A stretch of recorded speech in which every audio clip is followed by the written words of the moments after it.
Hi everyone, स्वागत है आपका मेरे यूट्यूब चैनल पे। अगर आप चैनल पे फर्स्ट बार विजिट कर रहे हो तो चैनल को सब्सक्राइब कर लीजिए और बेल आइकन को प्रेस कर दीजिए। तो आज ओपन हो रहा है स्टैनली लाइफस्टाइल का आईपीओ। तो इस आईपीओ को अगर कंपनी लेके आ रही है तो कंपनी का बेस मॉडल क्या है, कंपनी कितना फंड अरेंज कर रही है, कंपनी कहीं लॉस मेकिंग तो नहीं है, आईपीओ को होल्ड करना चाहिए या नहीं करना चाहिए, लगाना चाहिए या नहीं लगाना चाहिए, तो ये सब कुछ अपन यहाँ पे डिस्कशन करने वाले हैं। तो चलते हैं विदाउट वेस्ट टाइम किए हुए हैं अपने एनालिसिस के ऊपर। तो बात कर लेते हैं कि पहले कंपनी का बेस मॉडल क्या है।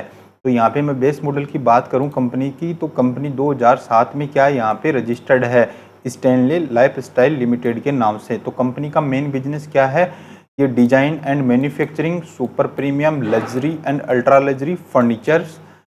तो कंपनी का जो मेन काम है वो क्या है, फर्नीचर बनाने का काम है कंपनी का। और ये फर्नीचर है वो नॉर्मल फर्नीचर नहीं बनाती है, खुद ही मैन्युफैक्चर करती है, खुद ही डिज़ाइन करती है कंपनी।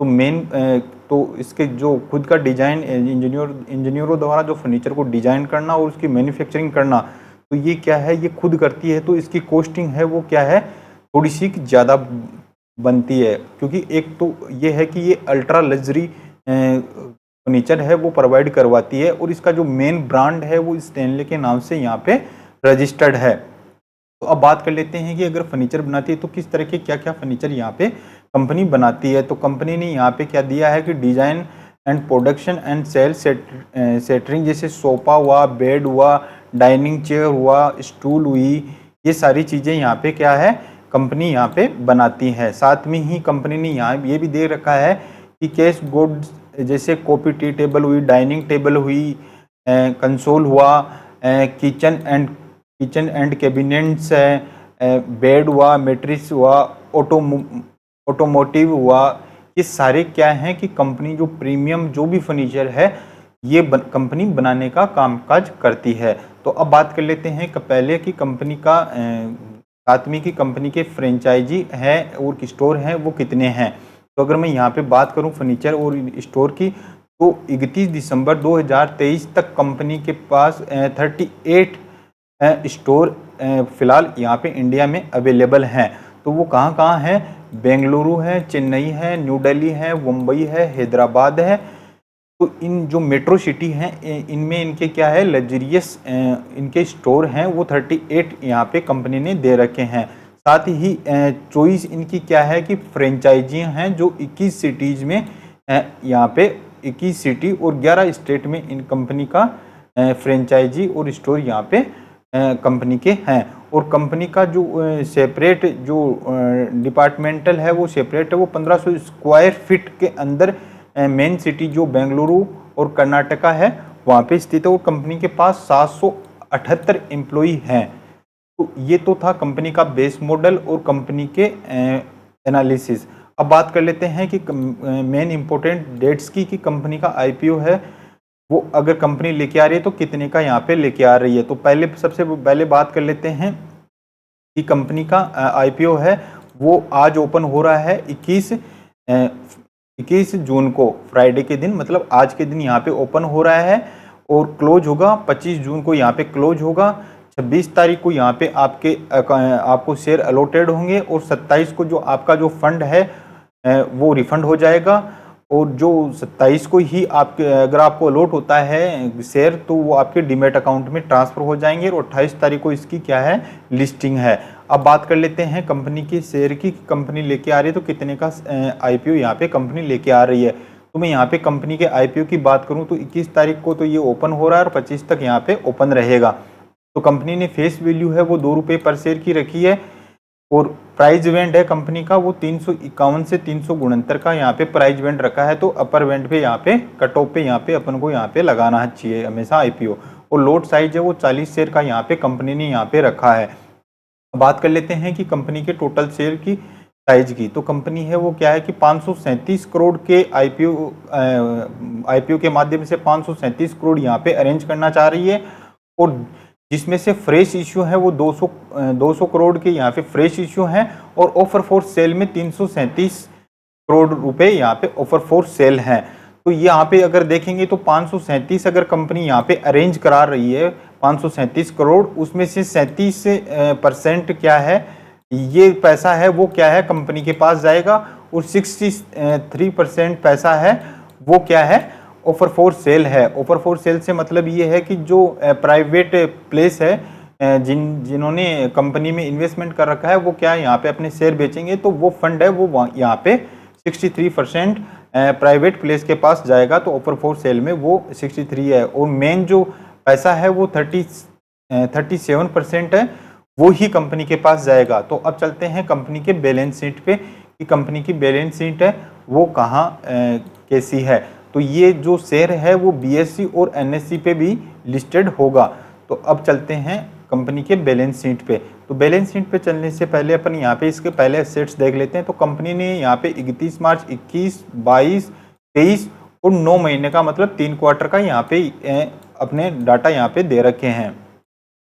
तो पहले बात कर लेते हैं 21 की। तो कंपनी के पास पहले एसेट्स चेक कर लेते हैं। एसेट्स की बात करें तो पहले 346 थे, फिर ये बढ़ के यहाँ पे 422 हुए, फिर यहाँ फिर से बढ़े हैं 458, और अभी क्या है 3 क्वार्टर का है मतलब 9 महीने का, तो 581 के यहाँ पे एसेट्स कंपनी के पास हैं फिलहाल।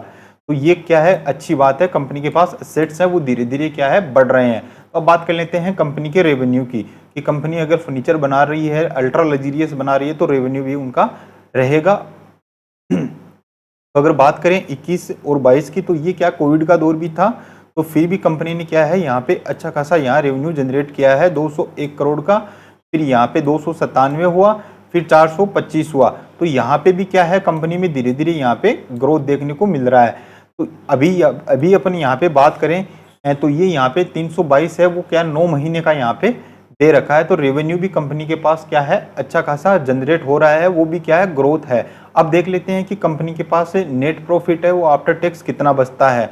तो यहाँ पे मैं नेट प्रॉफिट की बात करूँ तो यहाँ पे क्या है कि कंपनी के पास अगर आप देखोगे कि 201 करोड़ की अगर कंपनी के पास रेवेन्यू जनरेट हुआ है, मगर प्रॉफिट मार्जिन देखें तो 201 पे 1.92%, मतलब ये बहुत ही कम है। फिर यहाँ कंपनी ने 297 का रेवेन्यू जनरेट किया, उस पर 23.22% का रेवेन्यू जनरेट हुआ, फिर 425 पे 34% का रेवेन्यू, और फिर रेवेन्यू पे आफ्टर टैक्स इतना बचा, और फिर अभी अगर 9 महीने का देखें तो 18.70 का यहाँ पे आफ्टर टैक्स है। तो कंपनी के पास क्या है कि मार्जिन है वो बिल्कुल ही कम है। अगर आप देखोगे तो यहाँ पे मार्जिन है वो 5 पॉइंट समथिंग के 7 के लगभग यहाँ पे निकल के यहाँ पे मार्जिन आ रहा है। तो कंपनी के पास क्या है कि इतने बड़ा रेवेन्यू के साथ में मार्जिन है वो थोड़ा कम है, मगर फिर भी अगर देखें तो रेवेन्यू कंपनी का अच्छा जनरेट हो रहा है, क्योंकि ये नॉर्मल अपने सोफे या बेड ये नहीं बनाती, ये अल्ट्रा लग्जरियस सोफे बनाते हैं जो काफ़ी कॉस्टिंग होते हैं। तो इसलिए कंपनी का रेवेन्यू है वो क्या है कि काफ़ी बड़ा है, मगर जो आफ्टर जो टैक्स के बाद में जो मार्जिन बचता है उसके पीछे कारण ये है कि ये डिजाइन भी खुद करती है और मैन्युफैक्चरिंग भी खुद करती है। तो ये हाथों द्वारा भी क्या है कि डिजाइन किया जाता है, खास प्रीमियम रॉ मटेरियल इसमें यूज होता है, तो इसमें भी क्या है कि मार्जिन है वो कम यहाँ पे दिखाया गया है। तो अब देख लेते हैं कि कंपनी ने अपना रिजर्वेशन है वो कितना रखा है। तो कंपनी के पास रिजर्वेशन है 176 के, फिर 192 के, फिर 204 के और 225 के। ये क्या है अभी 9 महीने के यहाँ पे डाटा हैं। तो कंपनी के पास अच्छा खासा रिजर्वेशन भी अच्छा खासा कंपनी के पास में है। तो यहाँ पे भी कंपनी है, ओवरऑल अच्छी कंपनी है। तो अब बात कर लेते हैं कि कंपनी पे कर्जा और खर्चे क्या हैं। तो कंपनी का यहाँ पे एकदम देखें तो नीली ही है, यहाँ पे कोई ज़्यादा कोई विशेष खर्चा नहीं है। फिर यहाँ ब्राउजिंग की बात करें तो 6 हुआ, फिर 9 हुआ, अभी 30.9 हुआ। मगर इसमें सबसे बढ़िया बात यह है कि यहाँ पे देखें तो अगर कंपनी के पास में क्या अभी रिजर्वेशन है तो ये क्या है कोई बड़ा मायने यहाँ पे नहीं रखता है। अब बात कर लेते हैं कि कंपनी के नीचे ROI की, कि ROI क्या है कंपनी का। तो ROI की बात करें तो कंपनी की यहाँ पे मैं ROI की बात करूँ तो 7.9% का यहाँ पे ROI निकल के आ रहा है। यहाँ पे 8.63 का ROC है, तो ये थोड़ा सा क्या है यहाँ पे मुझे थोड़ा सा ज़्यादा दिख रहा है। और डेप्थ है 0.86 है, कोई दिक्कत नहीं है यहाँ पे भी। अगर बात करें तो मेन प्रॉफिट मार्जिन की, तो अगर हम पहले भी अपन बात कर चुके हैं तो कंपनी के पास मार्जिन है ओवरऑल अपनी क्या है कि कम ही यहाँ पे मार्जिन कंपनी के पास में जनरेट हो रहा है 5.96 का। मगर फिर भी क्या है कि आने वाले टाइम में कंपनी का धीरे धीरे क्या है ग्रोथ होगी कंपनी, तो अभी ये क्या है कि मार्जिन भी धीरे बढ़ेगा। और अब देख लेते हैं कि कंपनी है आईपीओ लेके आ रही है तो आखिरकार उस फंड का क्या करेगी, क्योंकि कंपनी के पास में अगर बात करें तो 37% ही कंपनी के पास जाने वाला है और 63% है वो क्या है ऑफर फॉर सेल में है, तो वो प्राइवेट प्लेस पे यहाँ पे जाने वाला। तो जो 37% कंपनी के पास जाएगा कंपनी उसका क्या करेगी वो देख लेते हैं यहाँ पे। तो यहाँ पे अगर मैं बात करूँ तो कंपनी जो फंड अरेंज कर रही है उस फंड का पहले तो देखें तो न्यू स्टोर है वो यहाँ पे खोलेगी कंपनी, अपने जो स्टोर हैं नए ओपनिंग करेगी जिन स्टोर की, तो उनमें यहाँ पे अपना पैसा है वो यहाँ पे लगाएगी। तो ये जो स्टैनले फोर्टिक्यू और सोपाज एंड मोर स्टैनले के नाम से ये स्टोर यहाँ पे ओपन होंगे। तो कंपनी है वो यहाँ पे क्या है कि अपने नए स्टोर खोलने में भी इस पैसे को खर्च करेगी और साथ में ही ये ओपनिंग करेगी एंकर स्टोर्स की। और जो पुराने स्टोर हैं कंपनी के, तो कंपनी के जो पुराने स्टोर हैं उनको भी क्या है कि थोड़ा सा रिस्टोर करने में भी इस पैसे को यूज करेगी। और साथ में ही जो रिक्वायरमेंट है उनकी परचेज जो मशीनरी की और इक्विपमेंट्स की, जो भी उनको जो फर्नीचर बनाने में यूज आते हैं मशीनरी हुई इक्विपमेंट्स हुए, उनको भी परचेज करने में कंपनी है वो इस पैसे का इस्तेमाल करने वाली है। तो अब बात कर लेते हैं कंपनी की कि कंपनी में एचएनआई में और रिटेलर कैटेगरी में कितना क्या कोटा रखा है। तो अगर मैं यहाँ पे बात करूँ तो रिटेलर हैं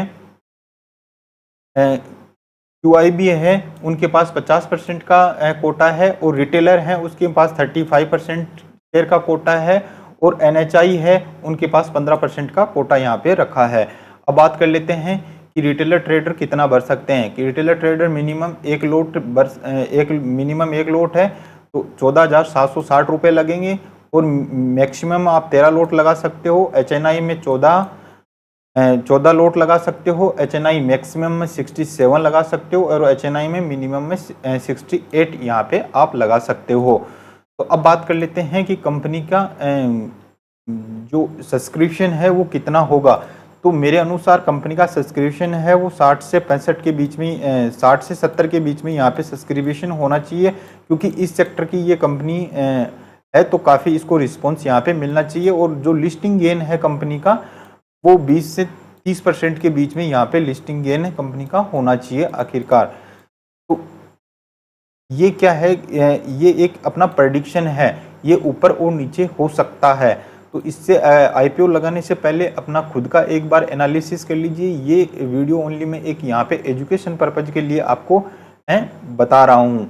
तो अगर ये एनालिसिस आपको अच्छा लगा हो तो चैनल को सब्सक्राइब कर दीजिए और बेल आइकन को प्रेस कर दीजिए, जिससे मार्केट में आने वाले आईपीओज और मार्केट के डेली के एनालिसिस और इन्वेस्ट के आइडियाज आपको मिलते रहें। मिलते हैं नेक्स्ट वीडियो में। जय हिंद।